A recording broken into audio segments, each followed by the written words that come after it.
Jang boshlandi. Dastlabki raund.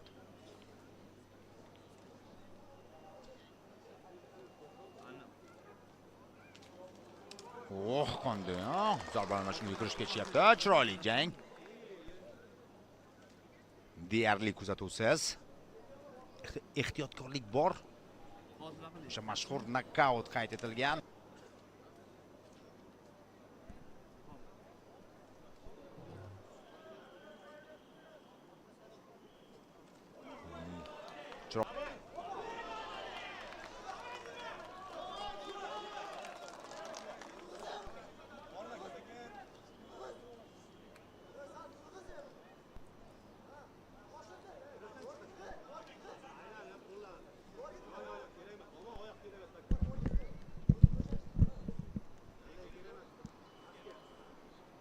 Uzr so'rayman, biroz kichik tanaffus. Qanday haykiga joyiga keldik. Chiroyli amalga oshirdi va darhol qarshi hujum amalga urinishga o'tgan edi Omonjonov, ammo takedown va keskin ravishda mana shunday zarbalar yo'llashga muvaffaq bo'lyapti. Keskin ravishda Mount murakkab holatda bog'lashga urinyapti raqibini. Referi diqqat bilan jarayonga qarash kerak. Ko'prik ustida chiqarib tashlashga harakat qilib ko'rdi. Qarang, Mountni ham o'ziga xos tarzda qo'yapti, raqibga o'sha ko'prik uslubida chiqib ketishga imkon bermasligi uchun. Qo'lini bog'lashga urinib ko'rdi. Va zarbalar, tinimsiz Mount holatidan. Nima bo'lgan taqdirda ham vaziyatdan chiqib ketishga urinyapti. Ahrorov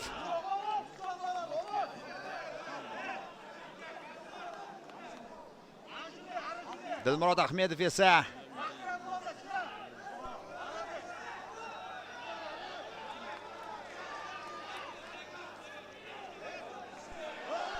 qanday kuchli zarbalar, o'ng qo'l, chap qo'l Mount holatida. Bo'lyapti, faol himoya bor, shuning uchun ham referi bu vaziyatda aralashmaydi.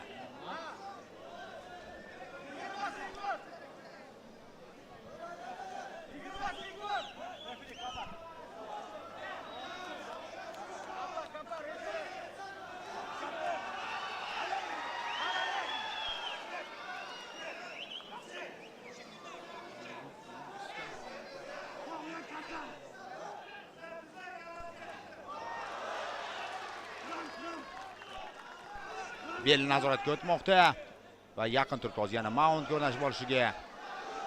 Ground and pounding bunaqa uslubini ko'rmagan ochig'i. Zarbalar tegmayapti.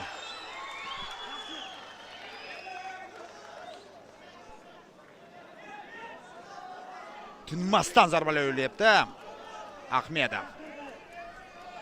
Yana va mana bu yerda endi arimbar amalga oshirish imkoniyati bor.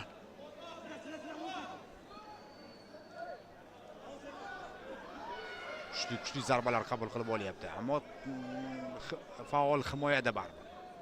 Referi bunday vaziyatda jangni to'xtatmaydi.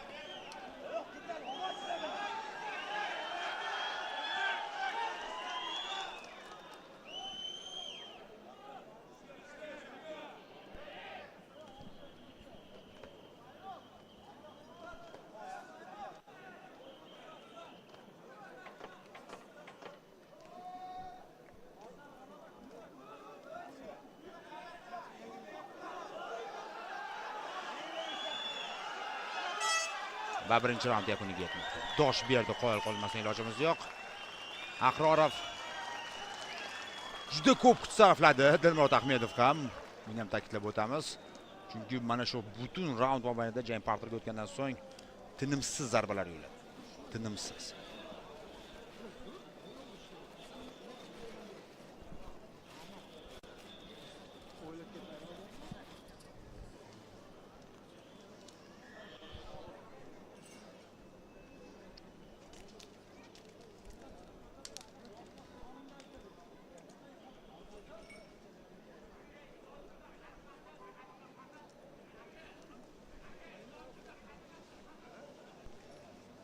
Takroriy lavhalarni ham ko'rishingiz mumkin.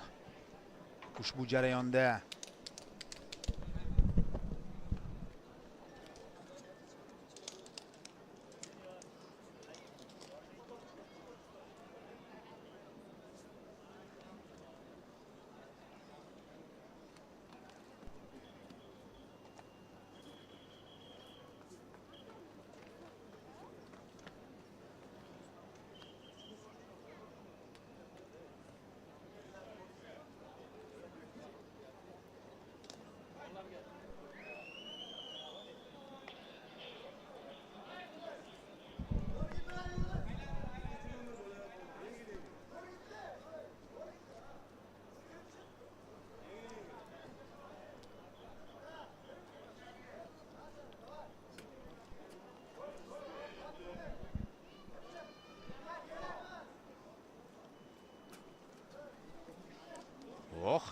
aylama zarba yo'llashga harakat qilib ko'ryapti mana bu vaziyatda. High kick. Juda ko'p kuch sarflashdi. Birinchi raundda ko'rdik. Biroz endi nafasni rostlashga harakat qiladi. Biri ko'p zarbalar yo'lladi, ikkinchisi esa mana shu zarbalarni o'tkazib yubordi. Ammo taslim bo'lmadi, dosh berdi.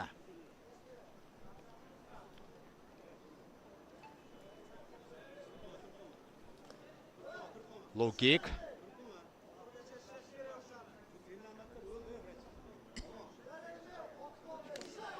Overhand o'tmadi hozir. Yelkaga tegdi ushbu zarba.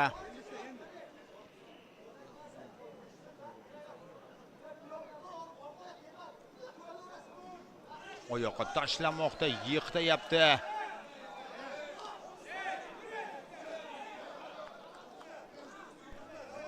Va yana birinchi raund sinasi takrorlandi. Endi menimcha shoshmasa kerak. Hozir oqsida yana Mount ko'tib bo'lyapti. Halqada o'tishga harakat qilmoqda. Hozircha side control, yon taraflama nazorat.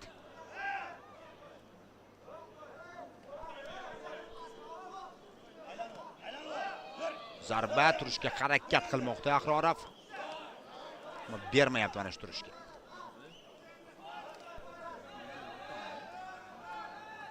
Yana yon taraflama nazorat. Yana side control.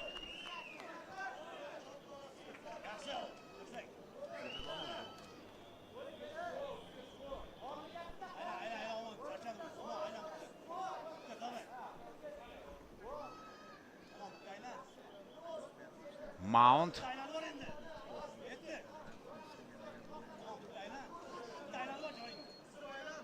Va hozir armbar uchun juda qulay vaziyat-ku, ammo negadir birinchi raundda ham hozir ham Ahmedov bormadi.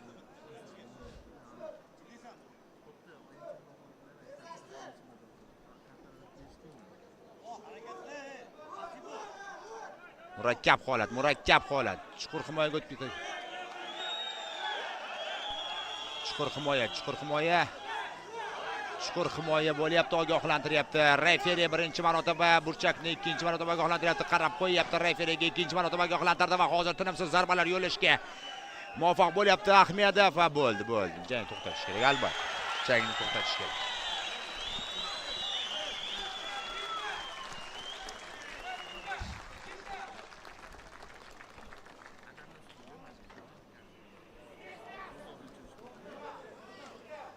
Ikkinchi raunddan jangni parterga o'tkazgandan so'ng jang taqdiri hal bo'lib ulgurgan edi mana shu jarayonda.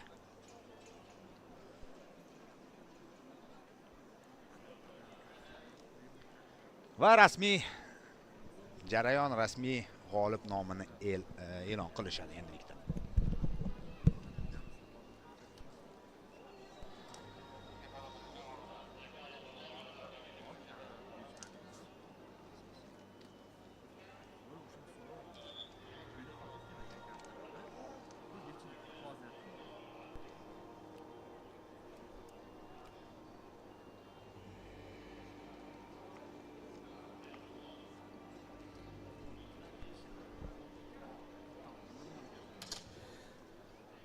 Demak, ushbu jangning rasmiy natijasi ikkinchi raund 3-daqiqa 5-soniyada texnik nokaut bilan g'alaba qozonmoqda.